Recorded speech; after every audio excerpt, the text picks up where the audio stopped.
Salut les lions et bienvenue dans cet horoscope pour le mois d'avril 2022. Avril, ça va être un mois rempli de transit. Il y a vraiment beaucoup de choses qui se passent. On est vraiment en effervescence, si je peux dire. C'est Mercure principalement qui va se déplacer beaucoup et qui va faire énormément d'aspects avec ce qui se passe en Verseau et en Poisson. Sinon, bien sûr, on a Jupiter et Neptune qui vont finalement se rencontrer. Et puis, globalement, ce mois va être vraiment fougueux et va marquer un nouveau départ. On va avoir des opportunités qui vont se présenter à nous à travers potentiellement certains défis qui vont nous permettre en fait de sortir plus fort de tout ça. Aussi, sur la fin du mois, on a une sorte de confirmation que les chemins qu'on a choisis vont être les bons pour nous. Et puis pour finir, on entre dans la saison des éclipses à la toute fin du mois. Pour vous, ça se passe en maison 9 et en maison 8, donc vraiment ici, une ouverture d'esprit se présente à vous ce mois-ci. Avec la maison 9, on parle des croyances et de la philosophie de vie, et avec la maison 8, on parle un petit peu des parts d'ombre qui nous habitent. Donc de faire ce travail holistique peut nous amener à faire un nettoyage au niveau de nos croyances limitatives, par exemple. Donc on va regarder ça ensemble. Alors on débute le mois le 1er avril avec une nouvelle lune en bélier. Une nouvelle lune, c'est un nouveau commencement, donc on a le terreau fertile pour se permettre de planter des graines dans le sens qui est juste pour nous. Pour vous, ça se passe cette lunaison en maison 9 et donc c'est vraiment au niveau, comme je disais, de vos croyances et de votre philosophie de vie que ça vient se passer. Comment est-ce que vous pouvez élargir votre horizon, vous permettre de voir plus grand? Ça peut être aussi intéressant de s'offrir peut-être une ouverture par rapport au voyage ou par rapport aux études, des choses qu'on apprend. Donc, c'est vraiment de se permettre d'acquérir de l'information ou des connaissances pour pouvoir trouver sa vérité à travers tout ça. Ensuite, du 1er au 3 avril, on a le Soleil en bélier qui va être en conjonction avec Mercure. Donc, le Soleil, principe d'ego et de vitalité, Mercure, une planète de connaissance, de mental, de communication aussi. Ici, dans l'énergie du bélier, on a beaucoup de fougue. Donc, on a beaucoup d'entrain, on a beaucoup d'énergie et on a envie de manifester dans ce sens-là. Le fait que le Soleil et Mercure se rejoignent, ça peut être synonyme d'une bonne nouvelle aussi qu'on pourrait avoir en ce début de mois. Donc, de s'aligner avec quelque chose qui nous intéresse avec la lunaison précédente et puis de mettre l'énergie dans ce sens-là pourrait vraiment être bénéfique pour nous. Encore une fois, ça se passe dans la maison 9 et donc vraiment, on a à cœur de vouloir apprendre les choses, se permettre de voir les choses différemment, d'élargir son champ d'horizon et d'acquérir en fait toute cette connaissance-là. Donc ici, Mercure aussi vient travailler beaucoup au niveau du mental et il y a potentiellement des prises de conscience intéressantes qui peuvent se faire ressentir. Ensuite, du 3 au 6 avril, on a Mars qui va faire sa conjonction avec Saturne en Verseau. Mars est une planète d'assertivité et d'action qui vient rejoindre Saturne, une planète de limite et de structure. Donc ici, on peut s'imaginer qu'il y a beaucoup d'énergie, de discipline, de rigueur qui va être mis de l'avant. On a envie de concrétiser en fait et de construire des choses que l'on veut et on va se donner les moyens d'y parvenir avec ces énergies-là. Peut-être qu'on a besoin de couper avec certaines choses, peut-être qu'on a besoin de restructurer d'autres. Et puis ici, à travers l'énergie du Verseau, c'est vraiment de connecter avec son unicité, ce qui est vrai pour soi, et de se permettre d'agir de cette façon-là. Parce qu'ici, on a besoin en fait de la saveur de chacune des personnes, et puis ces façons d'agir et de construire qui sont les vôtres sont pertinentes pour tous. Ensuite, du 9 au 10 avril, on a Mercure qui va venir faire un carré à Pluton en Capricorne. Donc, Mercure est en bélier ici et il y a toujours cette envie d'apprendre et de cultiver ses connaissances dans la maison 9. Et le carré à Pluton vient de la maison 6. Donc, ici, il y a vraiment peut-être quelque chose au niveau de votre quotidien, de la routine, du travail qui vient jouer un peu sur la manière que vous avez de voir les choses. Peut-être que vous vous sentez un peu limité, peut-être que vous avez besoin de traverser certaines choses ou certains blocages qui se manifestent peut-être dans votre quotidien qui vous permettraient d'ouvrir justement à plus large. Comment est-ce que vous pouvez faire en fait le pont entre le quotidien et cette ouverture? Peut-être que c'est d'amener un peu de cette ouverture au quotidien qui pourrait être bénéfique. Ultimement, Pluton est toujours là pour nous aider à voir les choses en pleine face et puis se permettre de s'en libérer. Parce que ça peut représenter un certain poids d'avoir ces choses-là qui viennent nous travailler au quotidien et puis ça nous empêche de s'ouvrir à plus grand. Donc, de se permettre ce travail qui n'est pas nécessairement le plus agréable peut par la suite nous permettre de se sentir revigoré et d'avoir un nouvel aplomb en fait au niveau mental avec Mercure. Ensuite, du 7 au 17 avril, on a Jupiter qui va venir faire sa conjonction avec Neptune en Poisson. C'est un aspect que j'attends depuis plusieurs semaines parce qu'il y a beaucoup de potentiel à travers cette conjonction-là.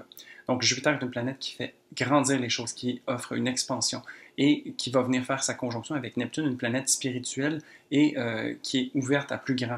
Donc, c'est une planète qu'on appelle divine des fois ou qui touche à des énergies beaucoup plus subtiles.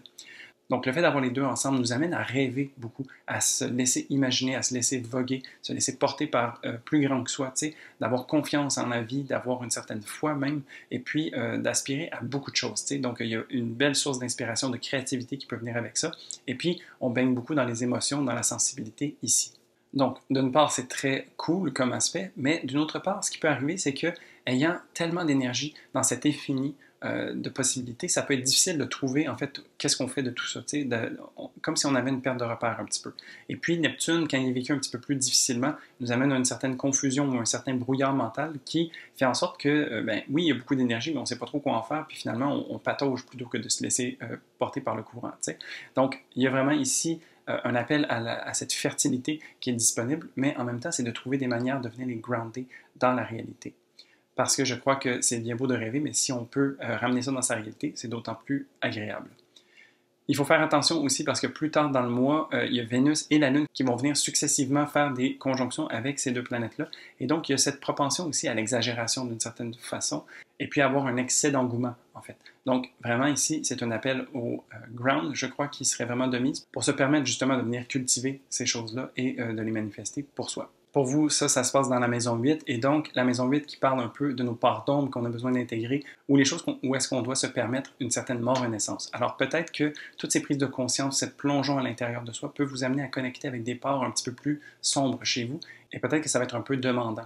Et donc de vous offrir aussi des activités qui vous ground, qui vous ramènent, qui vous sortent un petit peu de ce puits pour être intéressant, pour justement vous permettre d'avoir le moment de l'intégration. Parce que là, étant donné qu'il y a tellement d'énergie émotionnelle, spirituelle et tout ça, ça demande en fait de trouver son contrebalan pour être capable d'équilibrer les choses et de les vivre convenablement.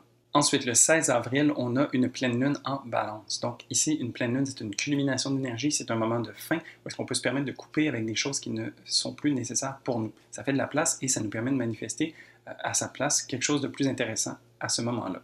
Cette lunaison va être un peu intense parce qu'il y a des contacts avec Pluton qui viennent se faire ressentir et aussi parce qu'on est beaucoup dans les énergies du bélier et donc la balance a besoin de trouver un peu d'harmonie. Le bélier est très fougueux, très fonceur, a envie de déplacer les montagnes, de tasser les gens du chemin pour faire sa place et puis la balance cherche plutôt à trouver sa place.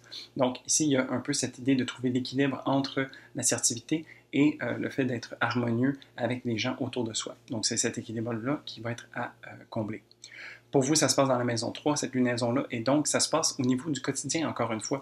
Ou est-ce que c'est la manière que vous avez d'être autour de vous, avec les gens autour de vous? Comment est-ce que vous réfléchissez à la vie de tous les jours? Comment est-ce que vous agissez? Comment est-ce que vous communiquez aussi? Ça pourrait être intéressant de s'observer à ce niveau-là et voir comment est-ce que peut-être des fois on a tendance à se suppresser alors qu'on aimerait parler et vice-versa. Ensuite, du 17 au 18 avril, on a Mercure qui est rendu en taureau, qui va venir faire sa conjonction avec Uranus en taureau également. Donc ici, Mercure, planète de communication et d'échange, mais aussi peut être vue comme une planète porteuse de messages ou de nouvelles. Donc la conjonction avec Uranus peut nous amener des surprises intéressantes qu'on ne s'attendait pas nécessairement. Ça peut être aussi une prise de conscience nouvelle qui vient se manifester parce que justement, après avoir eu un passage très fougueux dans l'énergie du bélier, le Mercure en taureau vient se poser tranquillement pour intégrer tout ça et laisser les choses prendre racine. Donc peut-être que ça nous amène justement une perspective nouvelle. À travers tout ça, je crois que l'important, ça va être de s'offrir le plus de flexibilité possible parce que dans les énergies du taureau, on n'est pas nécessairement le plus de flexibilité. Et puis, étant donné que c'est une surprise, il faut prendre le temps de l'intégrer, de la digérer et voir comment ça vient se positionner pour soi. Pour vous, ça se passe en maison 10, donc au niveau de la carrière.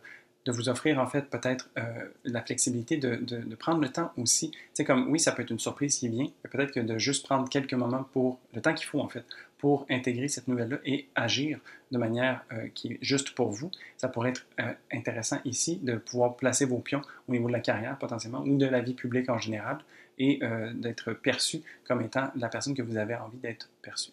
Ensuite, du 17 au 19 avril, on a le Soleil en Bélier qui va venir faire un carré à Pluton en Capricorne. Donc, encore une fois, ici, cette espèce de test que Pluton nous offre, où est-ce qu'on se confronte à, ici, notre vitalité, notre ego, à savoir s'il n'y a pas des choses qui sont peut-être cachées à l'intérieur de notre quotidien, encore une fois, qui viendraient nous empêcher de venir briller de plein feu. Alors ici, le soleil en bélier a envie de s'expandre, de prendre conscience de plusieurs choses, de revoir sa façon de voir le monde et la vie. Et donc ici, il y a peut-être des choses dans votre quotidien qui vous freinent ou qui vous empêchent de faire ça. Donc, encore une fois, Pluton vient déterrer ces choses-là, ces blocages, ces peurs, ces traumas, des choses qui ont besoin d'être dépassées et nous offre l'opportunité de le faire pour s'en libérer et continuer d'œuvrer de manière plus légère par la suite. Donc, à travers tout cet exercice-là, on a un regain d'énergie qui est potentiel aussi et puis une sorte de renouvellement. Donc, une mise à jour intéressante au niveau de la façon que vous avez d'agir dans le monde pourrait être bénéfique. Ensuite, du 23 au 25 avril, on a Mercure en Taureau qui va cette fois faire un carré avec Saturne en Verseau. Donc ici, encore un choc entre deux signes fixes. Mercure, une planète de communication et d'échange, Saturne, une planète de limite et de structure. Donc ici, il y a peut-être cette idée de vouloir briser des barrières. Avec Mercure en Taureau, donc on a peut-être des nouvelles choses, des nouvelles données à prendre en compte qui n'étaient pas là au préalable. Donc avec les plans de Saturne, il y a peut-être des choses qui n'ont pas été prises en compte parce que ces données-là viennent d'arriver. Et donc, c'est de voir en fait comment est-ce qu'on peut réviser la manière de faire les choses et de réviser la structure qu'on est en train de mettre en place, de s'offrir à travers tout ça, la plus de flexibilité possible pourrait nous aider à rendre ça malléable d'une certaine façon et que pour nous, au final, on le vive le mieux possible.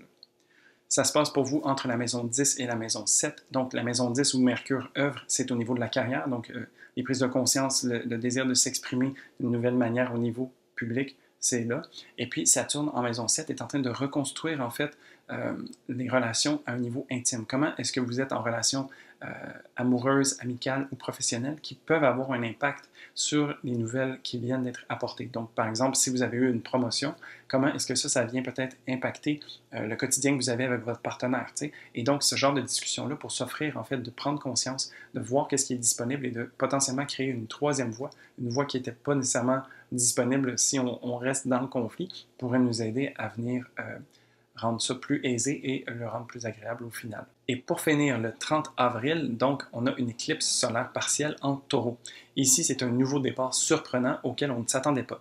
C'est vraiment un moment fort de l'année quand on a des éclipses. Et pour vous, dans la maison 10, ça peut être des très bonnes nouvelles au niveau de la carrière ou de l'avancement par rapport à vos ambitions, par exemple. Donc ici, je vous dirais d'être ouverte aux possibilités de voir les balles arriver et les attraper au vol. Ça pourrait vraiment être bénéfique pour vous.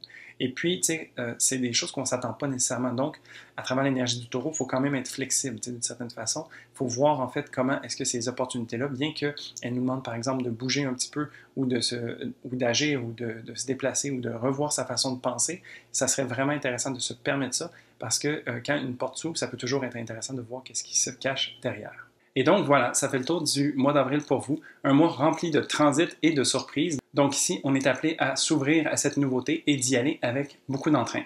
Si tu as aimé cet horoscope, n'hésite pas à y mettre un pouce, ça aide beaucoup l'algorithme de YouTube. Et puis, si tu as envie aussi, tu peux t'abonner à la chaîne pour pouvoir voir ces vidéos apparaître à chaque semaine.